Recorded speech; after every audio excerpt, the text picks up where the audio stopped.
Okay, good morning. Nandito tayo sa Phase 4. Good morning sa client owner namin dito. Yan, dala nga pala natin to si Mulong. May karga-karga siya na mga hollow blocks. Yan, galing sa hardware. Nandito si Bilog. Good morning, Log. Good morning. Dennis, morning. Morning. Yan. Yan, bali ngayong araw ng linggo. Yan, may mga pumasok. Yan, si Kuya Doming. Good morning po, Kuya Doming. Yan. Dito yung double door gate natin. Tsaka may service entrance tayo dito, single gate. Kuya Boy, good morning po, Kuya Boy. Marvin. Good morning. Kay Rusty, morning. Good morning. Extension ng bahay. So medyo mataas-taas na. Yung hollow board, pangalawang gamit na natin yan. Kuya Richard, good morning po. Good morning. Yan, tsaka si Ricky, good morning. Good morning, boss. Kuya Richard, para may hangover. Yan. Yan. Yan. So ito parang ano na siya, may blocking na kasi puto magiging TNB. Tapos ito isang kwarto. Yung binanggit ko nga po dito nung nakaraang vlog ay talagang dalawang kwarto na lang ang kayang pagkasyahin dito. So bali yung location ng pinto nandito banda. Tapos ito matitibag pa, ma-adjust pa po natin yan. Ibang hollow blocks din diretso na rito. Ilan? 240 nga, boss. 240, ayan, sakto. Kaya pinuputol na nila yung tubo kasi magpaporma na. So yung klibi ng kasi ng gutter, diyan mapupunta. Ayan, diyan yung klibi ng gutter. Diyan na rin natin nilagay kasi nandiyan naman yung toilet and bathroom.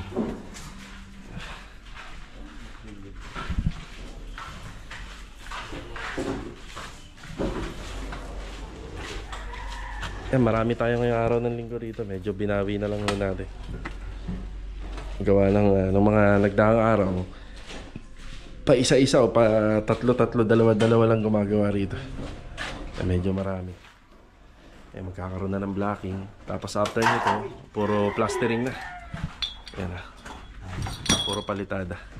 Yan po pala yung sikreto dyan kung paano namin pinuputol yung tubo gamit yung alambre.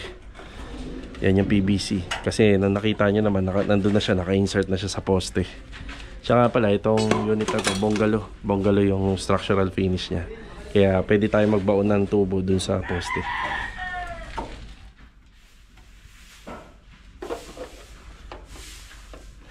Toilet and bathroom. Bali, ang magiging finish nito, 120 by 180. Yan, TNB. Tapos dito maraming i-demolish. Kaya yung pader na to, titibagin po natin to. Tsaka dito banda. Kapag na, may bubong na para safe na yung bahay.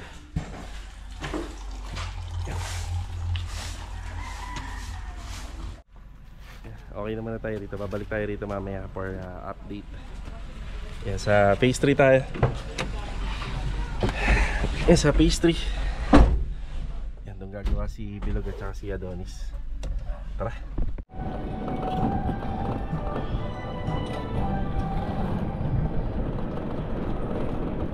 Meron lang akong konting sila Bilog at Adonis nandun na sa phase 3. Meron lang akong bibilin sa hardware. Yan, bibili tayo ng masonry drill bit. Tara.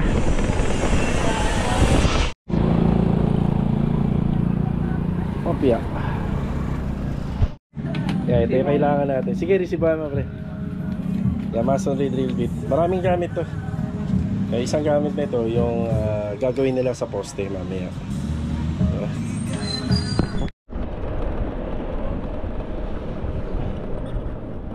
Nandito na tayo sa phase 3. Napakaganda ng weather. Alam niyo mga karos, balita ko meron daw bagyong paparating. Ganda ng weather. Oh, yeah. Tayo. Yan, magandang araw nga pala kila Ma'am Myra at kay Sir Joshua sa client natin dito sa phase 3. Ito doon Yan, demo ko lang saglit. Yan, bali ang paggagamitan nito doon, meron tayong anuhin dito. Meron tayong babarinahin. Dito sa kabila. Pero dito meron din, meron din. Yan. So meron kaming babarinahin, tapos magpapatagos kami ng tubo, magbabaon po kami ng 10 mm dito. Yan, para magkakaroon siya ng joint lock na kakapit dito sa mga bakal para itong gate natin matibay. Ayan. Sininsil na po namin. Ito po yung gagamitin namin cylindrical dito. Taba. Bochog. Tapos ito naman kailangan din natin para dito sa fence grills. Doon na. Okay na to. Sige. Bagong bago. Nababalik tayo rito sa update sa mga magagawa nila rito. Yan, bali iiwanan nila to na naka-primer. Yan, pipinturahan ng primer para kahit papaano hindi na siya nasa kalawang. Kagaya nito. Naka-primer. Yan, papatapos na natin yung plastering dito. Tapos ito pwede na po natin lagyan ng polycarbonate. Pero yung pinaka ibabaw niya, yan, pwede tayong gumamit ng hard deflex dito sa taas para hindi nakikita yung siwang.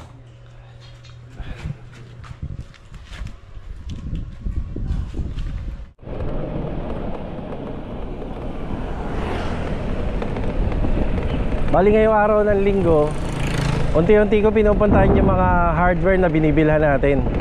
Open sila hanggang tanghali, pero tanghali hanggang hapon close na po. Isa-isa binabayaran natin yung mga nakuha ng tropa at saka yung mga nakuha rin natin. Ang hindi ko lang mapupuntahan at mababayaran yung hardware doon sa paradahan. Yan, baka bukas na lang. Medyo malayo. Yung ibang mga malalapit na hardware dito, yan, iniisa-isa ko para wala tayong utang, clear, di ba? Nangyayari yung nagkakautang tayo kasi mabilisan. Minsan wala tayo, yung mismong tao na yung pupunta sa hardware para mag-provide na materials. Yung mga maliliit na materials lang naman to mga consumable materials. Ganda ng weather, oh. Sana ganito lang lagi.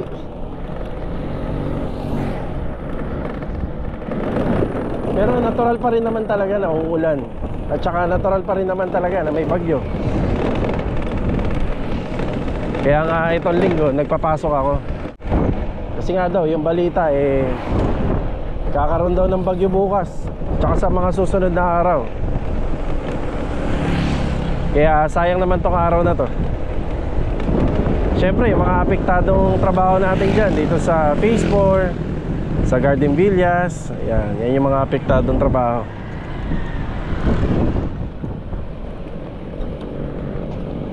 Yan, double check na natin yung mga hardware. Actually may dalawa na ako napuntahan Yung isa kanina, tapos yung isa hindi ko na na-shoot ng video. Yan dito. Te, may kuha po ba ako dyan, te? Meron? Okay. Magkano? Sige. Okay na, bayaran ko na. Louie Ocampo. Ay, sa Riego de Dios, yung dalawang bag ng semento, tsaka 10. Tsaka ano yung isa? Wala na. Ito lang na. 6. Ay, wala kay Desi. Oh, ito lang to. 670. Bayaran lang natin. Yan, balik tayo rito sa Phase 4 bago magtanghali.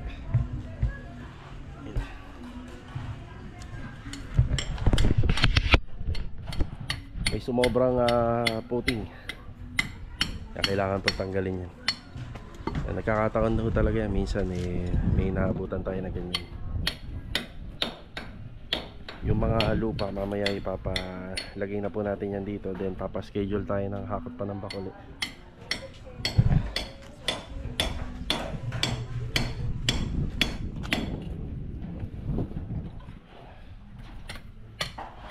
Daming lupa. Tapos dito sa extension niya, itong part na to, pintuan, medyo naka-drop po to. Itong pinatatayuan natin. Naka-drop tayo ng mga at least 10 cm.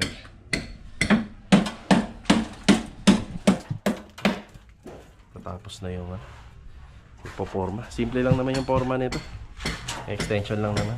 Saka pagka hollow board, hindi ganun kadami yung frame. Ayan. Ipit-ipit, pwede na. Pero pagdating doon sa project natin sa Tansa Garden, tubular frame yung gagamitin namin.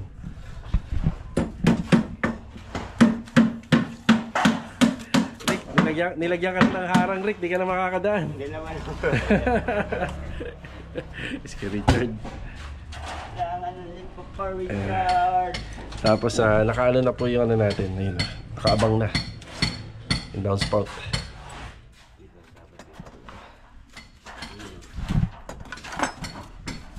Halo.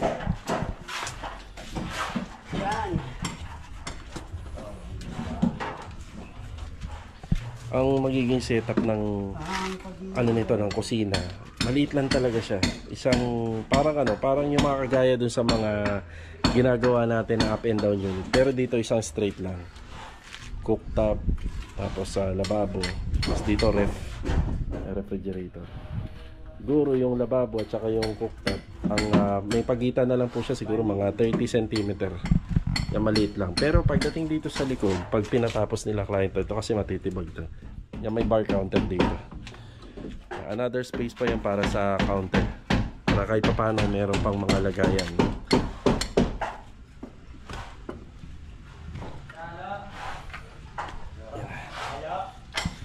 Hanggang ngayon malagkit, no, kuya?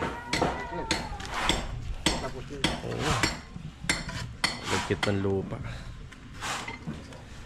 Yan ang pinaka-ayaw na ayaw ng mga malagkit. Pang ano lang to eh. Ano ba yun? Palayan. Pag magtatanim na. Malagkit.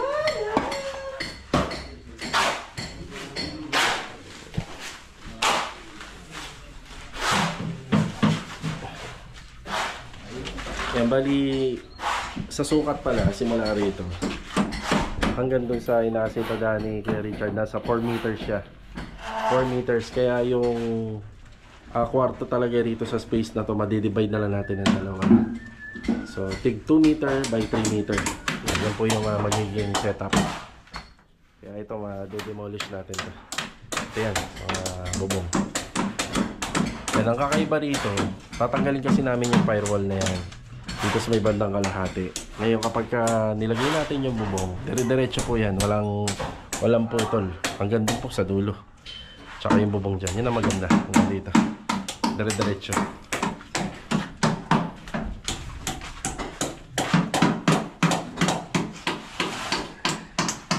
Nakabawi sila Kuya Richard ngayon kahapon walang helper yan eh. Silang dalawa eh. Okay, nakabawi. Maliliit na ka.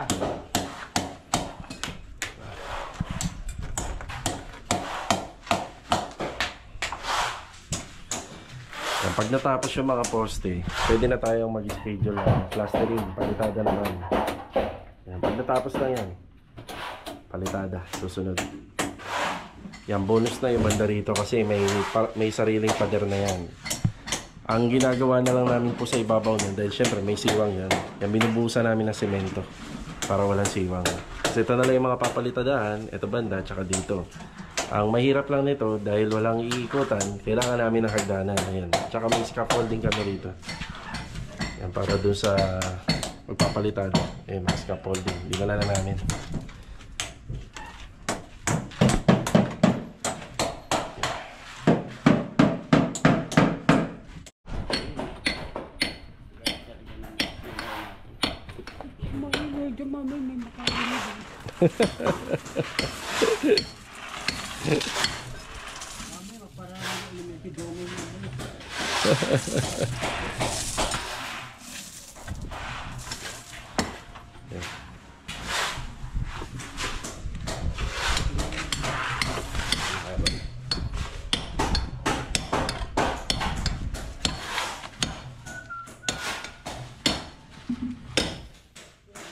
Bin, yung laso natin, nandito pa ba?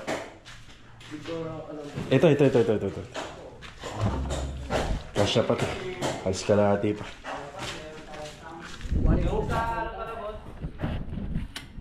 Pansa, meron pa naman. Ano ko na lang. 50. Kuya Boy, kasya na po ito. Kasya na ito. Alis kalahati pa.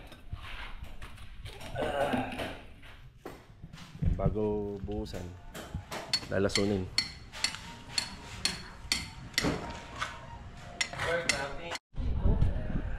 Okay Okay na tayo. Ito, magbe-break time na. Bali, mamaya pagdating, maglalaso na lang tayo rito. Magti-treatment tayo na sulig ng soil guard.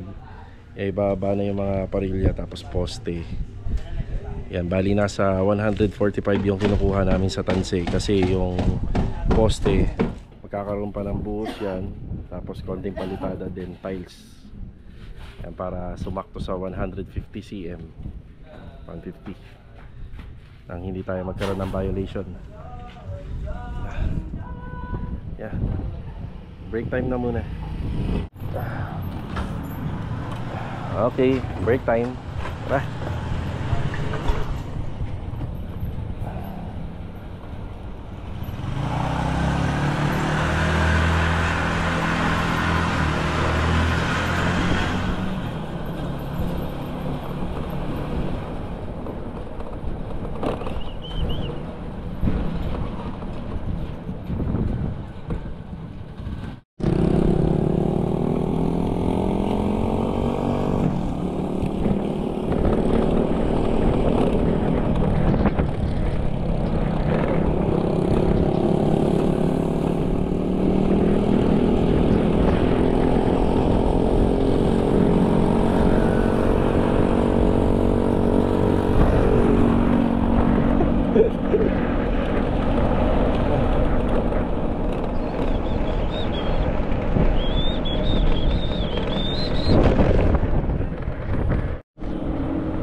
Bale, ito mga karos, pupunta sana tayo sa Tansa, may paint center. Yun nga lang, sarado pala yung paint center doon nila Mampubi, yung lagi nating binibilhan ng pintura. So medyo marami yung pintura na bibili natin para sa Project Riego de Dios. Yun nga lang, sarado sila. Yan. Update ulit tayo sa mga project na pinasukan ng tropa ngayon dito sa Phase 3 tsaka sa Phase 4. Tara. Siya nga pala, bago tayo umalis, mukhang nagbabago na yung lagay ng panahon, no? Yan, balitang-balita nga kasi bukas araw ng Lunes mag-uumpisang pumasok yung bagyo. Okay, bali, shoutout nga po pala kay Ma'am Kathleen Jerry Maykaha. Ayan, so ang tanong niya rito, kung paano daw po uli yung pinakamabilis na pagkukompute ng tiles gamit daw yung 60x60. Okay, so ganito po, paalala natin.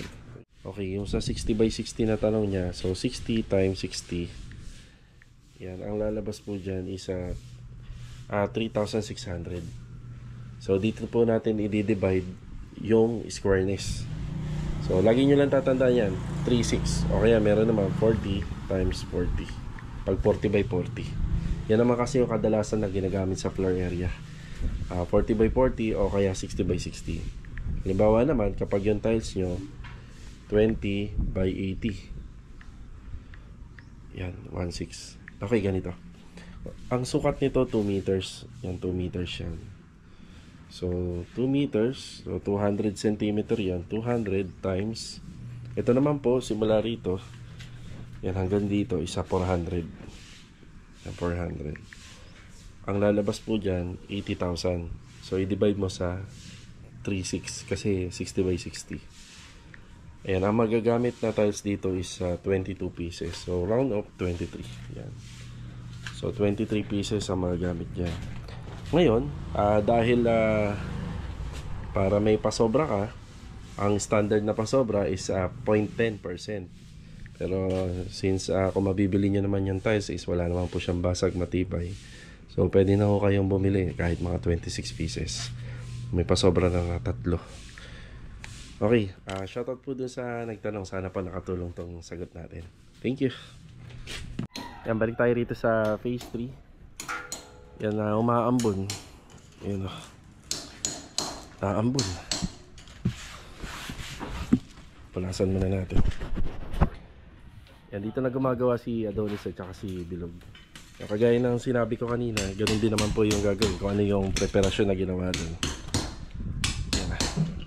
So at least ito, matigas na yung poste. Pag sininsil natin, may iwasan na yung vibration. Matigas na talaga siya. Kaya pinalalabas na naman yung mga bakal dyan. Diyan kakapit yung cylindrical.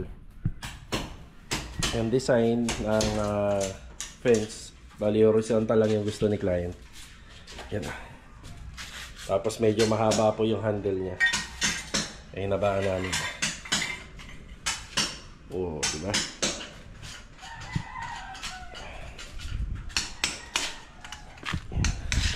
Sa kabila, halos natapos na nila. Bali yung pinaka-design na lang hindi pa ikakabit. Siguro kapag natapos na pinturahan. Ang puntahan natin. Ayun mga karos, dito halos tapos na. Ayun. Bali yung pinamasilyahan na natin. Yung masilya nito, yung para lang sa tubular. Pero yung para sa polytop, wala pa. Yan, dadaan pa to sa maraming proseso, liha. Pagka dito, ang ginagawa namin, nasa 5 cm po yan. Yung tipong makakapasok yung kamay ng tao, yung roller, yung brush for maintenance. Ayan dito. Meron naman design na ito nakadikit dito. Kapag ka ganun ang disenyo, make sure lang na yung ito, yung mga pader, kahit papaano may konting ano siya, masilya. Pero meron kaming ginawa nito, yung kagaya sa Anyana Beller is nakadikit. Ang ginawa lang namin doon is silicone sealant lang po muna. Yan, tapos dadaan pa yun sa mga preparasyon. Yan. So ito na yung pagkakapit nyo. Yan o. Malaking cylindrical yung ginamit namin dito. Mataba. Yan o.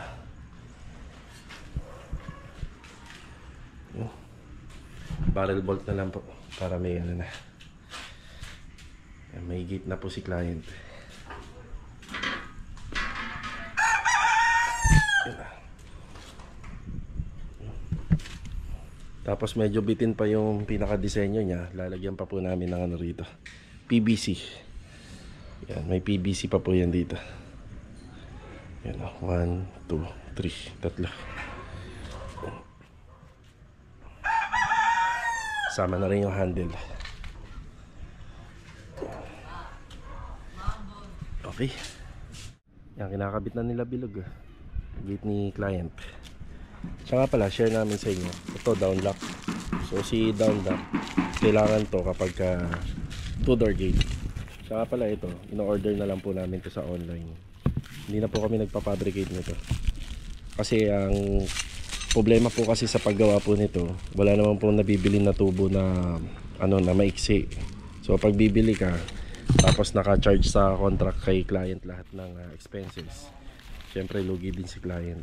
Kaya ito, yung tubo at saka yung parang pinaka ground rod nya, yan sa online na lang natin, at least fabricated na, gawa na. Tapos ito naman yung barrel bolt. Yan o. Ang isa sa tip ko sa inyo, kapag ganyan yung setup ng bahay, yan may mga bubong siya, mas okay kung galvanized na lang. Kasi ito may kamahalan din po to. Nakafabricate na ako kasi to. Yan.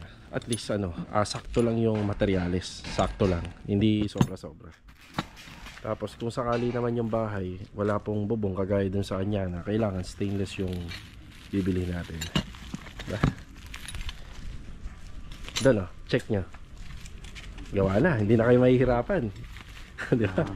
Mas mabilis pa ang trabaho. Spot na lang. Ito kailangan natin sa kabila nito, sir. Meron na rin ito. Nandito sa akin. Iiwan ko na rin sa inyo pala.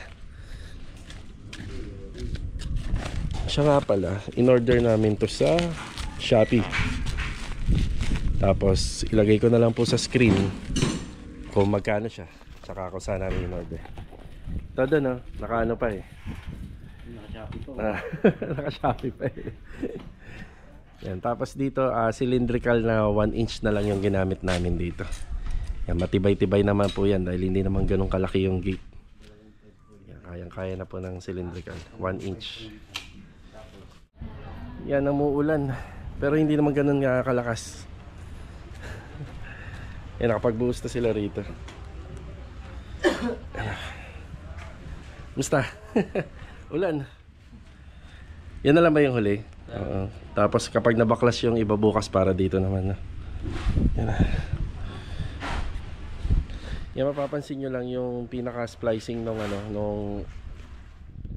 yan, mapapansin nyo lang yung rebar medyo mahaba. Yung mag-splice pa po tayo dyan. Medyo malalim po kasi yung puting natin sa dito sa harapan. Yan. Dagdag na lang po ito, Kuya Boy, hanggang sa 150. Para dito yata yan eh. Yan dito, konti lang idadagdag.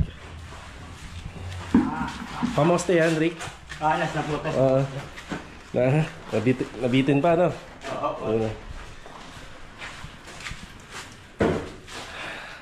Wala na, nasaraduhan na.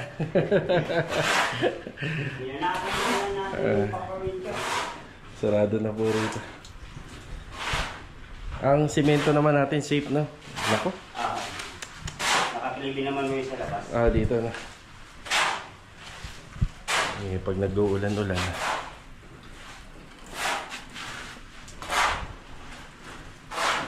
Ganda ng hollow board, oh. Ganda ng hollow board, no? Kahit ganyan lang, oh. Oo nga, kahit mabasa. Sinasabi ko, dalawang hollow board lang binili ko rito, pero halos lahat mapopormahan niya. Yan, mapopostehan niya. Yan. Ay, hindi. Tatanggalin pa ako. Pangalawang forma. Ang dami.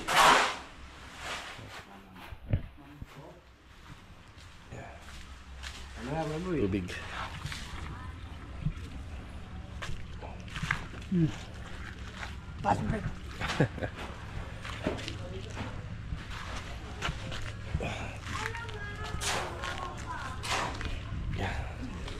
Tatagulan na.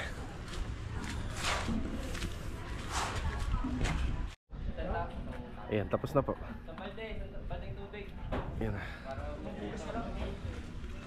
Bali sa back extension, yung isang poste na lang. Tapos yung mga susunod na dito sa harapan ng bahay. Yan, bali lahat nga po pala ng poste may ilaw to. Yan na, 2-door gate dito, tapos cladding, then service entrance. Ganda, madulas.